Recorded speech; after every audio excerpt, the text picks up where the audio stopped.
Wait till I can flex, I'ma hit him with it. Wait till I can flex, I'ma hit him with the. Wait till I can flex, I'ma hit him with it. What's up? What's up? You already know what it is. It's your boy Nice, and welcome to another episode of Almost 100. You already know I got my boy right here, LP82. What's going on? What's going on with you? So what's up, LP82? What we got popping right here right now? Oh, shit, nothing. You know what I'm saying? This is what episode would this be? This is the first episode. This is just the intro. Episode. So this you know what I'm saying? This is a test. You know what I'm saying? So this is a test. So this is the first one. So no, pretty much nothing. I'm just here checking you out. You know what I'm saying? See how we, how you got your setup and everything like that. It looks good. Looks good. Exactly. And me and him was sitting while we was just sitting here checking out the whole setup. We was having a conversation about the music entertainment business. Because when I say music entertainment business, it's because it's the same thing. So we was having a conversation about if I was a rapper now, how would I go about making money? Yeah. So like, how would you go about making money if you was a rapper right now? It's a good question. I don't know. Like, of course, like you say, like we talked about earlier, marketing and promoting is everything. I think a lot of people don't take that into consideration. Like you were saying earlier, and that's a perfect point. Once you got your song, you're pretty much done. There's no need to continuously be stuck in the studio. There's no point. Yeah, and I see a lot of rappers always stuck in the studio. Exactly. But this is another thing I see rappers do. They post statuses saying they're in the studio, even if they're not in the studio, but they don't understand being in the studio, even if you are or not, is not going to do anything for you. So faking the funk or actually being in there for no reason ain't going to really do nothing for you. Yeah. You know what I'm saying? I think a lot of people just think that's the grind. I'm grinding, man. I've been in the studio for the past 2 days grinding, but the grinding starts when you have the song. Now, what are you gonna do? Because you could be in the studio. You can be like, oh, this a hit, that's a hit, this a hit, that's a hit. Of course, it's your song. You're gonna call it a hit. What makes it a hit is hit by popular demand. Everybody considers it a hit. So I don't think it's just so much as what you think, in a sense. Exactly. That's the same thing I would say because, just like you said, everybody got a great song. Everybody. I was on Facebook and a homie, in 2 days he was like, I got another guaranteed banger. But like I hear this a lot. But like 2 weeks from now, 3 weeks from now, when it's not a guaranteed banger, is he gonna come back and be like, I lied? No, he's just gonna keep doing it again. The next one's gonna be a guaranteed banger. It's like people need to understand. Right. Everybody make a great song, but it's what you do after you get out the studio with that song. It's what's gonna make it a banger or not. That's true. Marketing, networking is everything. Everything. Exactly. Because at the end of the day, I don't care who you are. I don't care how good you are. But if I know this person right here, I'm gonna work with him because y'all on the same level. But I know this person, so it's like. But you always in the studio. Yeah, you might be in the studio grinding and all that. But this person right here, we can hang out and laugh a little bit better than I can with you. Exactly. So your opportunity, you need to network. You need to be in the building. You need to be that person that people want to be around. Exactly. You said something very interesting earlier when we were talking. You were talking about how, people, like especially rap artists or, people that rap, whatever, they sometimes need to take out the whole concept of I'm just a rapper. No, you're an entertainer. Mm-hmm. Like explain when to the people what you meant by that. So what I mean by rappers are entertainers, because a lot of rappers think I'm a rapper, and they don't understand everything that they're doing is a persona. So when they tie their bandana back where they wear their hat, they wear their pants a certain way, they're doing it in a persona to being a rapper. So basically you're being an entertainer. You're wearing your costume. Right. So now I say this is your costume that you're choosing to wear, because if you wasn't a rapper, you wouldn't wear this. True. You know what I'm saying? So people need to understand when you're on stage, and like say if you go to a Lady Gaga concert and you go to a Game concert, Game is gonna be sitting there regular, walking back and forth. You know what I'm saying? But Lady Gaga gonna have acrobats flipping down, doing all type of somersaults. But her ticket's gonna be $300. The Game ticket's gonna be $10, $20. Yeah. You get what I'm saying? So when you entertain somebody, you get paid a little bit more. You gotta pay more to be entertained. You know what I'm saying? Beyonce gonna entertain you. MC Hammer gonna entertain you. You feel me? These other rappers, they just gonna walk back and forth. And but at the end of the day, regardless of the fact, if you're a rapper, if you're not entertaining, if you don't know how to have an interview, say if you're a rapper, you're having an interview with somebody like what's his name, Blueface. Yeah, Blueface. I say, like having an interview with him is like pulling teeth. Like, you're not entertaining. 6ix9ine, they didn't have to pull teeth with 6ix9ine. He gonna sit there and have a great time on the camera and get paid because he's entertaining. Even if you like him or you hate him, you still want to watch him. Exactly. Yeah, because like I said, people call him snitch and everything, but everybody want to see if he gonna get out. Every time you see a post, he might be getting out. Everybody click on it. I'm put like this: 6ix9ine gonna get out and still be popping because he didn't snitch on nobody. He didn't have to. Everybody took deals. You know what I'm saying? But his main audience, the white people, don't care about that. Nah, they don't. The black people, yeah, they care, but we was never his audience in the first place. His real audience that's gonna be at his shows don't care about the don't snitch. So he's gonna get popping. But do you think that it did affect him in some way? Like, do you think he's gonna come back better than ever, or do you think he's gonna be the same, or do you think his popularity is gonna decline? I think his popularity gonna take a hit. But one thing about Americans forget. They're fed with so much stuff in a time. Somebody can sell your grandma drugs and now be your teacher. You feel me? Like the time changed. Like Oliver North, he got in trouble for selling drugs to America in the 1980s and stuff. But now he's the president of the National Rifles Association. President Bush got in trouble for selling drugs with the CIA to America. He became the president. America forgets. You feel me? So if you know the right people, then you always gonna come back. Like, you know how you said, they sold drugs, but you think that by it being the time it is now, to where everything is so accessible, everything is like, you can know what a person ate for breakfast, lunch, and dinner. You can know what they shit when they sleep, all that. So, Man. Nowadays people are so in tune to all that stuff. Do you think that's gonna affect it to where they're gonna keep remembering that's the type of person he is, a rat and all that type of stuff? No, not really, because like I said, they're gonna be fed so much other stuff on a daily basis. Like so far they've been fed so much, and between the time now and between the time he get out, they're gonna be fed a million more things. Then after he get out, they're gonna be fed a million more things. Right. Then a million more, then a million more. So it's so much stuff to forget. You know what I'm saying? So even if he can switch his lane and do something else because he still got money, so he ain't got to be a rapper, but he can switch his lane and you'll see him again doing something else. And like, I'm put like this: 6ix9ine is not the first rapper to go on stand and testify against nobody. You feel me? And I'm put like this: people don't respect 6ix9ine, but people respect Suge Knight. But I'm keep that all the way 100. Like, you don't respect certain people because they don't snitch. But Suge Knight knew who killed Tupac.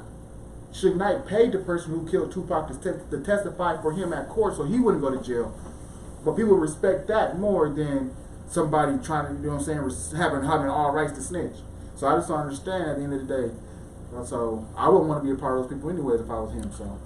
So I've talked about this before, and it's a good thing you brought that up. And it's crazy because, I went to see the YG concert and he did the whole song, snitch nigga, bitch nigga, or whatever.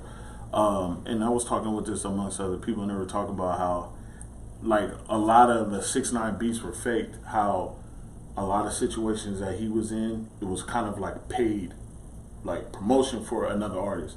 So say like you're 6ix9ine, and I know right now you're hot, and you're known for creating beefs and having certain situations with people. That would be a good marketing tool. Like, here's 100,000, or here's 50, whatever. Let's create a beef between each other. Like, do you think like a lot of that stuff is going on? Oh yeah, publicity stunts. The word is it's a reason for that word, publicity stunt, and it's great. It's just become stupid because one thing about it is like me and you can beef, but when our fans start beefing with each other, right, and our friends start beefing with each other, that's when it becomes not money. Yeah. It's like we keep it between ourselves, and me and you got the problem, and nobody else is getting hurt from the situation. There's the money, and there's not a problem with it. There's the money. It's entertainment. You want to be entertained. The stories, loving hip hop is fake. You want to be entertained, like, we're going to entertain you. So like I said, no matter real or fake, it's all entertainment. It's all entertainment. I'm here to entertain you. What you want? I'm going to entertain you. That's what you watching me for. If I didn't entertain you, if I told you the truth, if I was, like, if reality TV was really reality, you wouldn't watch it because you living in reality. Why would you feel what I'm saying? You living in it. Yeah. Reality is boring. That's why we watch TV. You feel me? That's why a lot of people don't like 4K, because their TV is too reality. Like they were like, nah. 4K it put me in the real world too close to the real world. They want everything to look somewhat of a like illusion, like yeah. So I'm telling you, when you entertain people, you control people because they love you to death. You can make somebody laugh, they'll love you forever. Do you think, like, okay, like in today's age, how, like in today's age, being famous and being successful and all that stuff, you flourish more because now you got it to where everything is being viewed, everything's being watched and stuff like that. So you're more comfortable with people greeting you out on the streets or talking to you and stuff like that. Then you got the artists that try to shy away from it. Yeah, that's what you need to understand. If you understand, you're an entertainer. So depending on how you're entertaining and which way you're entertaining, if you don't want people to be around you and bugging you, you're in the wrong profession. Yeah. It's like you got to be used to people asking you for autographs, walking up on you, because you're paying to entertain them. And I'm telling you like this, you can be the only celebrity somebody ever meet and they'll remember that for the rest of their life, how you treated them. For the rest of their life, they can be like, oh, I met John Travolta and he was an asshole. Yeah. Now they think all actors are assholes because they ain't never met another actor. I'm telling you, make people feel good when you meet them. Like, go ahead and shake their hand. Be that entertainer. Entertain them. You know what I'm saying? Show them that respect and they'll show you some respect. Yeah. You know, somebody I knew, he was like, a lot of these artists, and I'm pretty sure a lot of people heard that, if you met a lot of these entertainers, you know, in person, some of them, you really dislike their work. You will never want to listen to their music again because they're so, you know, standoffish and I don't want to sign autographs or, you know, what are these guys doing here? Get them away from my car. And I get it. Everybody gets, you know, in an uncomfortable state sometimes. And you just want to go to where you're going. But like you say, once you become an entertainer, that means that you're always entertaining. This is your job. So basically, even if you don't feel like getting out the car and smiling, you're getting a check. So even if you don't get a check that day for smiling, if you keep smiling, you're gonna get a check. For that personality and that you get out and you have hey, you're gonna get a check for that. It ain't gonna happen right then and there, but guarantee you're gonna get a check for that rather than being that butthole. You're gonna lose more opportunities being a butthole than being a swell person. Yeah, that's the same thing they were saying about Steve Harvey. Why he lost a lot of his things. You know, outside from his wife and her life. They said they were saying that, you know, he was very disrespectful and rude to his employees and stuff like that. So like you say, when it comes to, are we going to keep continuing business with this person or are we going to, you know, cut ties? A lot of times they're going to remember all the times you're an asshole and all that shit. Man, just get rid of this motherfucker. It's easier to one thing about it, business is business, but if you're not conducting business, there's no reason to be down and right mean to nobody. Like when we negotiate and we talking business and you saying something that I don't agree with, okay, some stuff might be said, but if you work for me, the last thing I need to do is be disrespectful to you because like that's not business. Just because you're my assistant, like yeah, I might get mad or whatever, but there's no reason why I'm be like, what, you incompetent, woo. I'm paying you. But I'm not paying you to do that to you. You know what I'm saying? So people need to be respectful to their employees because this is a business. Right. You don't like, and if you worked at Hertz rental car and your boss came cussing you out, how you gonna feel? Like, nah, you ain't paying me that much. I'm gonna fucking piss in the tanks in these motherfuckers. Yeah, like I ain't gonna care. Like, if you taking care of somebody, like okay, yeah, you understand, but. You're not taking care of them. You're not giving them an opportunity. Like everybody behind the scenes, everybody works together to make something happen. Yeah. Everybody got a job. So at the end of the day, respect everybody, or people trust and believe. I told somebody like the same people that you don't want to talk to on the way up will be the same asses you have to kiss on the way down because you never know who's gonna be who. So this person might want to work with you, and you might say no, and now you drove his motivation to be better than you. Now he don't want to work with you, right? Cardi B and Nicki Minaj. Like, come on. That's true. So, like you say, so what are some of the things like the highlight what we pretty much talked about? So basically, we talked about first. Right now, I'm touching what we just said. Basically, have a good attitude. Right. You know what I'm saying? You know what I'm saying? Good attitude. Some people want to make money with you. Right. Other than that, marketing. You know what I'm saying? Get out the studio and start marketing. Start networking. Right. You know what I'm saying? Right. And also, don't be an idiot. You know what I'm saying? Don't be an idiot. Own all your music. You feel me? Own all your music. And like you say, don't be afraid to be yourself. Not only be yourself, but let the world see you be yourself. Mm-hmm. And, you know, because that's the driving thing. But, you know, like you say, people want reality TV.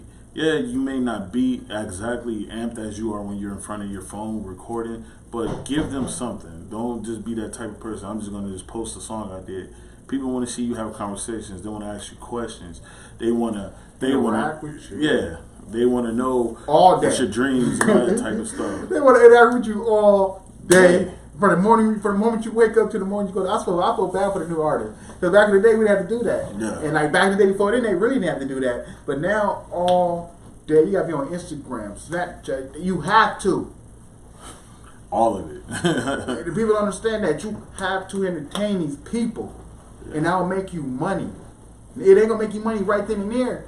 You ain't gonna see it, but when you get them checks, you're gonna realize, oh, I'm getting these checks because I'm entertaining these people everywhere. Why is Instagram sending me these checks? Why are people on Instagram wanting me to do certain? Oh, because I'm entertaining these people all day, every day. So they sending me stuff to do. Oh, here, look at all these views you're getting. Here. But you also gotta know how to make money from stuff. Like you get a lot of views, you don't get money from the views. You get money from telling somebody, well, I get all these views, so let me advertise your product on my page. Give me some free products and give me some money for advertising your product. Because I got an audience that watches me faithfully. But you know what really makes me mad about this music business? This new music business pissed me off because you whack new rappers that are not even getting paid for a show have the nerves to charge for a verse. Where they do that at? Oh, okay, so that's a good thing we run into. So, like for those that don't know, me and Nice, we kind of, Nice is he's more, he does the videography and all that type of stuff, right? Stripper too. Stripper. I touch on it a little bit too, but nowadays it's like doing a music video, whatever. At one point in time, it probably was like, let's say $1,000, $800, what have you, whatever, depending on the budget. But nowadays, it's so saturated with so many people doing it. It's everywhere you turn, there's a camera. And I know we talked about it earlier. So, like, for those out there that are doing that type of stuff, what's your way of not being discouraged of that, of being in that type of industry? I look at it like this because the people a lot of the new people that are holding cameras are old rappers. So a lot of people, it's just a lot of people that don't know what they want to do. A lot of people that just want to hop on the next thing that's popping and it's gonna fall off. So that's how I look at it. Like, you know what I'm saying? I've been stopped rapping years ago. Mm-hmm. You feel me? When I was rapping, I was shooting my own videos. You feel me? Right. Like I've been doing it. So it's like some people, I just see people. All the old rappers want to be videographers now, and it's just like it's not even just people just waking up saying I want to be a videographer. No, it's rappers. Old rappers. So that's how I stay from getting discouraged because I know they ain't gonna make it nowhere because they don't want to. They don't want to make it. They just want to be irrelevant. Right. So, are you the type of person that's like you look at it like, let me flood the market with content, or are you more like reserved as far as how you release your content? Like seeing that it's only me, I'm trying to. I can't release it all. I got it. Know what I'm saying? But as of right now, we constantly shooting right now, and I ain't gonna be releasing nothing for at least a month or so I can mass release. You know what I'm saying? But other than that, like, I try not to flood because people get tired. No matter what you're giving them, if it ain't too entertaining and it ain't got nothing to do with them, they get tired of seeing it. Yeah, they get angry even. Yeah, they get angry. They even get spiteful because you doing things, but like, trust me, like, you know what I'm saying? One thing about it, like, people, they watching you. And it's crazy. Sometimes people will watch you and won't even give you a view. They just want to tune into your video. They'll watch you from your wall. And listen to everything you said, but won't give you a view. Or, like, the thing is like, sometimes people will see your shit and they'll criticize you, but you'll be like, okay, so, well, can you come through and help me fix whatever you see the issue with? But they don't never show up. Everybody always remember. Everybody got an opinion. Oh man, you shouldn't have did that song, or you shouldn't have did that video like that. I would have did a different angle. And then you offer the invitation for them to come through, to fix or try to put your heads together to figure out what the overall creation should be. They deny. They decline. They don't want to do it. They're not about it. If I give my 2 cents on something, especially if you don't ask, it's because I'm willing to help. You said especially if you don't ask. I got some ideas and I'm willing to help. Other than that, I ain't gonna say nothing. Like, it's wasting time saying something if you ain't gonna get nobody, if you ain't gonna help me. Like, that shirt look ugly. What shirt should I wear? You feel me? Like, Help the nigga out. help me out. Like shit, what shirt is not ugly? Help me out, nigga. So that people need to understand. But we had a good conversation. Like I said, this was just a test. You know what I'm saying? We got other audience members that want to go. You know what I'm saying, see Toy Story and stuff. I know, man, making a lot of noise. So like, this is just a test. So he was just messing with y'all. This is just a test. But this is my boy LP82. He's gonna be running the engineer part of the show. So you guys gonna see him in the background, you know what I'm saying, with his own little camera. Then we got my boy Boom, you know what I'm saying, he's gonna be doing this thing, he'll be right on the couch with me. If y'all been watching the little episode, like the little commercials, you've been seeing him. You already know whatever I do, Boom do. You know what I'm saying? So he's gonna be right here. And we're gonna have a couple guests. We're gonna have a lot of crazy guests. Like, trust me, if you come on this show, if you wanna be stuck up and reserved and not entertaining, you're not coming on the show. Like, you come on this show to entertain. We're entertaining people, and you need to come on the show to entertain. And if you're not coming on here to entertain, then don't come. Of course, like you said, I'm LP82. I'm sorry. Of course, I have a podcast with my boy Tick, aka Young Wordplay, aka Wordplay. Turning him up. That's another podcast that we got going. And of course, I'm here with my boy Nice to help him out, man, get his vision out there. So make sure y'all check out the other podcast. I'm gonna drop the link down below, you know what I'm saying, in the description. So make sure y'all check out that. They got some nice content. They have some real good shows. So make sure you check that out. You know what I'm saying? We out here and we doing moves. All right, for sure. Almost 100. Wait till I can flex, I'ma hit him with it. Wait till I can flex, I'ma hit him with the. Wait till I can flex, I'ma hit him with it. Wait till I can flex.